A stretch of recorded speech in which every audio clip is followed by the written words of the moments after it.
it becomes necessary to say, yeah, I don't know about this, but I can find out, and to take those steps forward to find people that can help you do that as well, to have a community around you that is able to listen to some of the struggles and listen to you in these moments of loneliness and uncertainty and all these shaky things. Sometimes even just figure out what you want to do about that, or what your options are, so that you can transition into action, right? Into showing up, pressing forward, and all of these things. But yeah, absolutely. There are lots of cases where moments where I don't know exactly what I'm doing, or where I don't have all the right answers, and getting to figure that out is a real gift.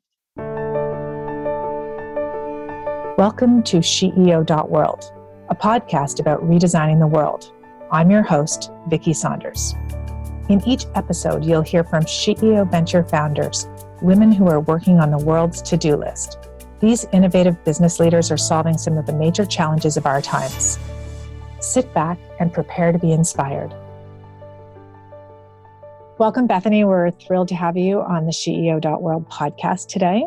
Thank you for having me. It's wonderful to be here. So who are you? And tell me a little bit about SomaDetect. My name is Bethany Desphande, and I am CEO of a company called SomaDetect. And we do milk quality testing with dairy farmers. Okay. So have you always been passionate about dairy farmers and cows, or how did you get into this?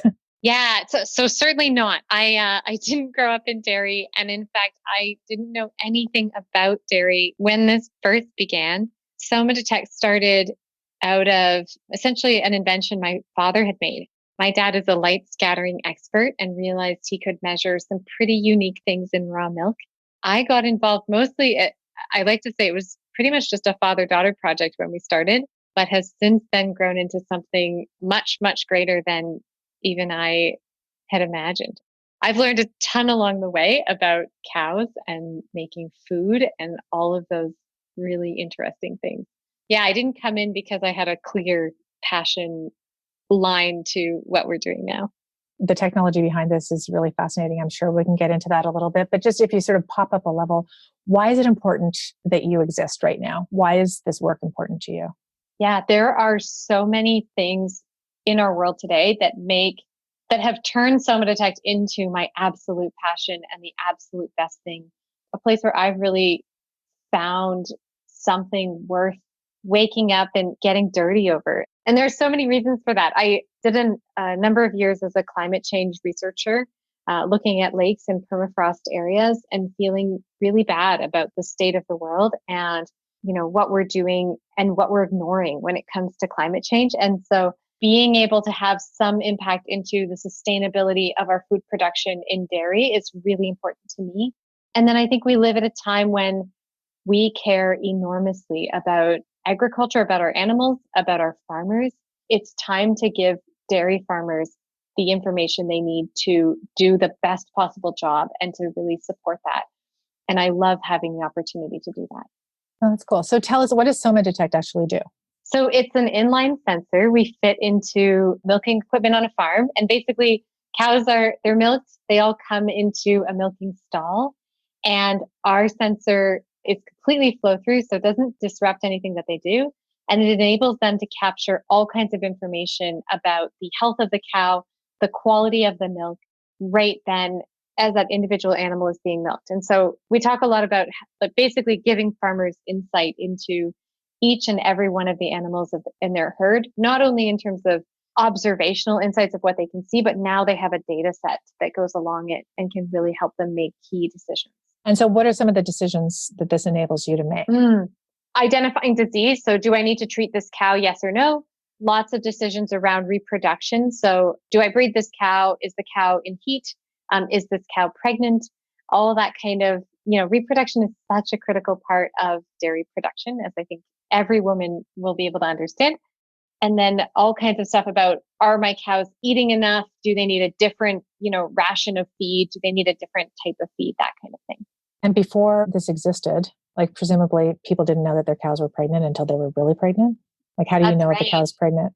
I grew up on a farm, but I'm sure most people don't know this. Well, the other way that they determine when cows are pregnant is through rectal examination. So we replace the need to put an arm up the backside of a cow and feel around for a fetus.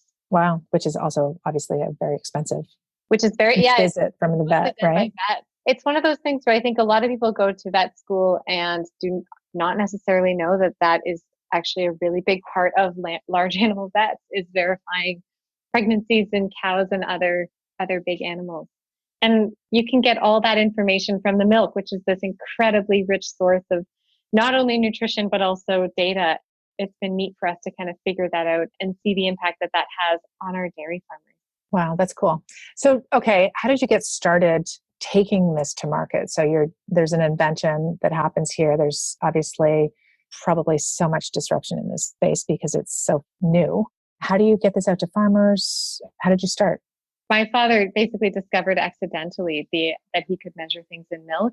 And he's one of these like totally scientific people, and had not, I basically set out to talk to some farmers and talk to some end users and do all of this human-centered design that I think is so important. And so, it was just knocking on doors and asking farmers if we could meet their cows, if we could see their equipment. And then bit by bit, as we explained what we did, they would get excited. And so we were easily connected into sort of a network of dairy farmers, which was really important and so helpful for us in the early days. And people were so willing to spend time touring us around, sharing all kinds of information and all this stuff. So it was just so, there's a generosity that exists in the dairy farming community, which is not unlike what we see in the SheEO community as well, but that is so important. That's made a huge difference to us. So it's a lot of asking questions and a lot of learning that helped me realize what this could do, how big of an impact it could have, and really how necessary it was for the world. And that just made me more and more excited about what we were doing. So what's the vision for SomaDetect? If you're successful, what will you have enabled? So we have 3 impact statements that we use: better data for farmers, better milk for consumers, and better lives for cows. If and when SomaDetect is successful, those are the things we will see in the world. Can you say those again? Better data for farmers, better milk for consumers, and better lives for cows. It's very tight. How did you get that so tight? This is a hard thing to do as an entrepreneur. It actually started. So our company started with those impact statements, and then everything else has grown from there. And so it was it was a gift that we did a workshop in New Brunswick with some of the entrepreneurial community there that led to those impact statements. And they have been absolutely guiding for everything we've done.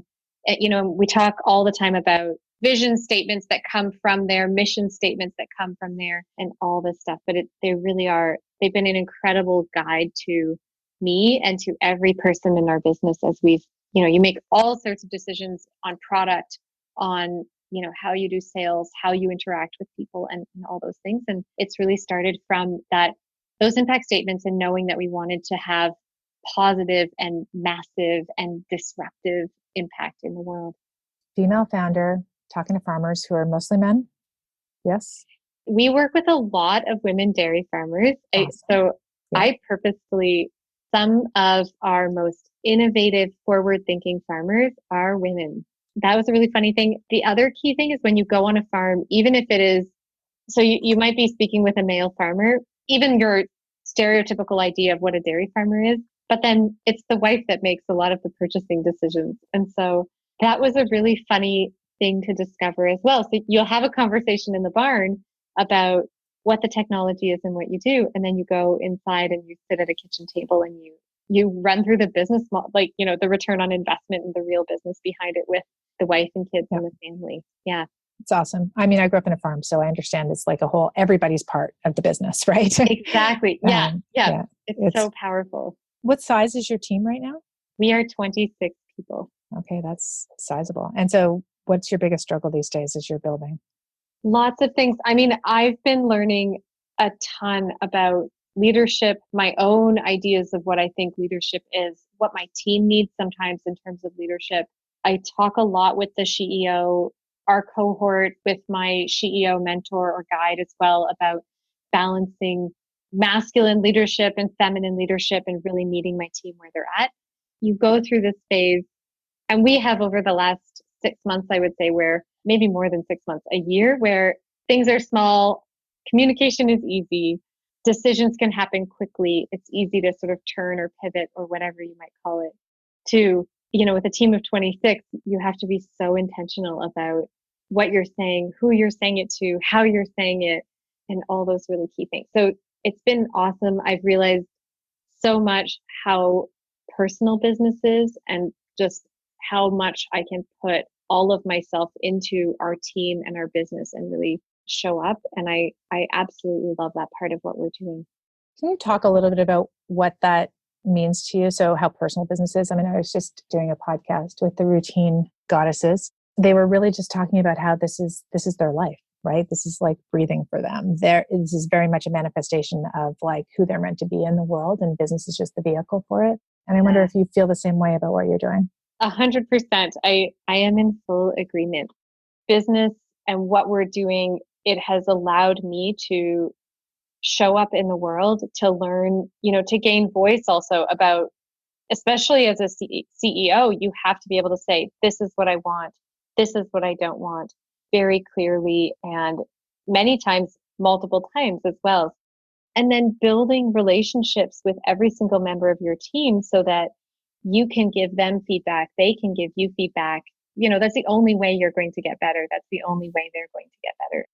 In SomaDetect certainly is that you see all the things you didn't take care of, or moments where maybe you didn't speak out, you see the impact that has later down the road. So all these times we let ourselves down in a given moment, you see how that plays out. And I think that's true in personal life as well as professional life. And SomaDetect, it's a vehicle. In some ways, it's a microscope that allows me to really see that, which is sometimes, it's scary and it's uncomfortable and it can be lonely. It can be isolating. And I think those are feelings that we all, like certainly that I have, and I think that many of us have in the world. But then you also see the difference that happens when you step forward, when you show up fully in yourself, when you say unequivocally what you want, what is okay and what is not okay, and take on that full responsibility to contribute to your company, your industry, and your team. SomaDetect has been for me, something that's enabled me and given me a context to do all of those things. And it's beautiful when that works out, right? It's wonderful to be able to look at the company and see pieces of myself in it, even if there are so many. It takes more than one person to make a business, absolutely. But there's a lot of places where some really nice things have shown up in really good ways. And so it's lovely to see that. Do you ever feel like you don't know what you're doing? And if so, how do you cope with that? Yeah, I feel that way all the time. Maybe not on a continuous basis, but I encounter all kinds of things that are completely unknown, or it becomes necessary to say, yeah, I don't know about this, but I can find out, and to take those steps forward to find people that can help you do that as well, to have a community around you that is able to listen to some of the struggles and listen to you in these moments of loneliness and uncertainty and all these shaky things, and then help you sometimes even just figure out what you want to do about that, or what your options are, so that you can transition into action, right? Into showing up, pressing forward, and all of these things. But yeah, absolutely. There are lots of cases where, moments where I don't know exactly what I'm doing, or where I don't have all the right answers, and getting to figure that out is a real gift. Have you always been good at asking for help? Is it something that you forget to do? Like, how do you, when you talk about reaching out when you don't know what you're doing, what's your process for that? I have had two modes. So one mode is like pretending like I have all the answers and not asking for help. And then I have another mode, which is like full on damsel in distress. And oh my gosh, I've been learning a lot to balance those two things, and that both of them are not good in different contexts. Figuring out basically the middle ground between them also, which is just a genuine and very honest ask for help. I don't think I started out there, right? I started out with these two extremes that were both awkward. This is an interesting piece that I think about in my journey of massive personal growth. Basically, everything that you have that's dysfunctional will show up in your business, right? Right. Or everything where you're not aware of something, it all just gets magnified. And especially as you grow, it gets magnified in everything. Do you have books or workshops or processes or things you've done along the way to kind of help you learn about yourself? Or is your business the petri dish for all of that? No, I have lots of books and lots of help and a coach. And now working with Dorothy through SheEO has been fantastic as well. And meeting lots of other leaders. It's funny that you say that because I feel like you're someone I look to and is doing this incredibly big disruptive thing that I feel is like carving a path even for what so many of us want to do now. And so I do thank you for that. Even having things like SheEO and our cohort has just been incredible. And all of that comes together to mean that, SomaDetect is a petri dish and there are lots of things about myself that have shown up there that I wish I didn't have to look at, but now I do.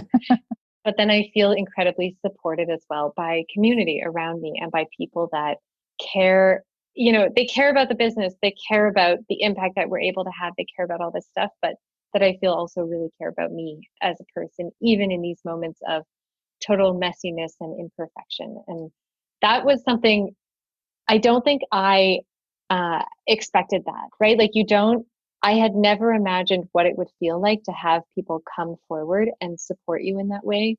But it is one of the most beautiful, humbling, wonderful things that I've been able to find in the folks around me and that I absolutely adore. I felt isolated so much, but it was also of my own doing, right? It was just not, all the stuff was around me and I just needed to ask and I had my head down and wouldn't do it. And it is literally one of the things that I love most about the community that we're all building together is that we're there for each other. Because it literally makes all the difference. It's just so much easier when you can go, I'm feeling like this. Has anyone else ever felt like this? And literally everybody's like, oh my God, all the time, right? Yes, And you're like, what? totally. Oh, okay, cool. Mm-hmm. It's one of those things. And so being in a cohort, I think to have other sisters there to support you is definitely part of it. Are there other elements that you've seen that have really helped you to stay calm in the storm as you're going through your entrepreneurial journey? Like, are there other tips that you could provide to people? What advice you'd give them? So early on, I would sometimes, I'm a wallower, I would wallow in my, in a place of non-action and isolation as well. And now I might still stop there a little bit. Like I certainly have days or moments where things feel bottom of the barrel, but I've gotten better at moving myself more quickly through that. And I think that's just been reflection and talking some of those things out and having people that say, okay, well, this is the situation you're in. What are you going to do about it? Right. And so all of that, I think finding community that supports you, but then also pushes you sometimes gently and with care and kindness, but nonetheless pushes you has made a difference for me. And then I think everybody needs a way to disconnect and to do things totally different. It's like when you're in the shower and you think of all these ideas that can zap into your head while you were looking away from whatever the key problem is. We talk so much about life balance and finding balance, and I don't have a choice anymore but to find that balance and to cherish it and to make that time for myself. If I were to give a piece of advice probably to any entrepreneurs or community of people doing something hard, that's probably what it would be. Don't feel guilty taking that time away. And do you have regular vacation scheduled as part of your work? I do now. I have a December vacation planned, which is I'm very excited. But no, I think for the first year and a half, 2 years of the business, we barely took any time off. And even weekends, right? I'd be working almost all the way through the weekend. And I realized that's just completely unsustainable. You would never ask that of another person. And so it became more and more absurd that I asked that of myself. I've gotten better at, date night and disconnecting over the weekend. And now even taking very conscious time off this Christmas. So, yeah. Yeah, I really think about the whole journey. It's a marathon, not a sprint, kind of, the metaphors that people have. And I remember saying to my uncle when I was first getting started, if you had your life to do over again, what would you do differently? And he said 4-day work weeks and mandatory 1 week off every quarter to remind myself that I'm not as important as I think I am to everything that's going on in my life. I kind of love that. So we instituted that in one of my companies, and we do a version of that with SheEO. Like we do work at home Fridays. So we close for a month at Christmas, holidays time, and really try and work on that. Because I feel like we all get we think we're all so self-important. Like I could never be out of the business for a week. What? 4 days off? Oh my God. And meanwhile, it's just because it's absurd that we think that, as you say, it's kind of crazy. Totally. And I think all you do is stop the people that work with you from taking the ownership that they want, right? The leadership that they're asking for that shows up when suddenly you're not there. So that's been part of it as well, is trusting myself to be able to step away, and then having total trust in my team that even if something comes up or whatever, that they are absolutely able to handle it without me. That's great. And do you think about gender during your work? Like, do you think about gender balance? Do you think about diversity as part of the growth of your company and what you're creating in the world? Does that matter to you? Yeah, it absolutely matters to me. I mean, I have 3 brothers. I think we both do. And so gender has always been something that was a really key part of my identity. Like, these are the boys, and then Bethany. Like, being the only girl in a family like that was really important to me. And so I see parts of that, my own perspective on gender, showing up in the company. I love being a female CEO. I love working in a business where my vision of leadership matters so much. So we're incredibly diverse in a lot of ways with regards, language and place of origin and, different thought processes, all this different stuff. But gender was one place where, I was like the woman at the helm. And then I think we had at one point a really poor, like less than 25% of the company was women, even though it was a woman-run company. We were a lot of engineering types, product development people, and that was the focus of our business. But now we think about that a lot as we're hiring, as we're recruiting, and even in the people we asking for references for, asking to put, can you help us post this job? If you ask only men to help you post a job, it's only going to go in a few places and you're going to get men back. All of these things have helped us be better at finding women, hiring women, and also living that through in our company as well. Yeah, it's really important to me to be able to find some of that balance in what we do. So as we sort of finish up here, I think one of the things I just really want to ask you is how you're feeling about the world today and your place in it, and how does that affect your leadership every day at SomaDetect? I live through moments where I feel really bad about the world, but most of the time I feel pretty hopeful. And one of the things I love about the work that we're doing is that SomaDetect is disrupting the dairy industry. We are like the data nerdy rebels in this really interesting industry, but also an industry that's not always at the forefront of everybody's mind. And so we get to work in this little niche thing, and then we get to do something completely badass and rebellious within it. And I love the role that I get to play there as CEO, but also that my entire company gets to play there in terms of taking the wayward way or being the rebellious ones in just about any room. And so it's fun. I think it's easy to look and feel bad about what's happening in different places. Dairy gets a lot of scrutiny as well. And there are some really negative things that have come forward in different parts of the dairy industry. But all in all, for the most part, it's people making food for other people and supporting that and playing a key role there. Having responsibility over some little piece of that is an incredible joy. Well, thank you very much for your leadership and for what you're doing in the world. And here's to better data for farmers, better milk for consumers, and better lives for cows. Thank you for being with us today. Thank you, Vicki. Thank you for listening to the SheEO.world podcast. If this conversation resonated with you, please share it with a friend and subscribe on your favorite podcast player. If you'd like more information about SheEO, please visit us at SheEO.world. That's SheEO.world.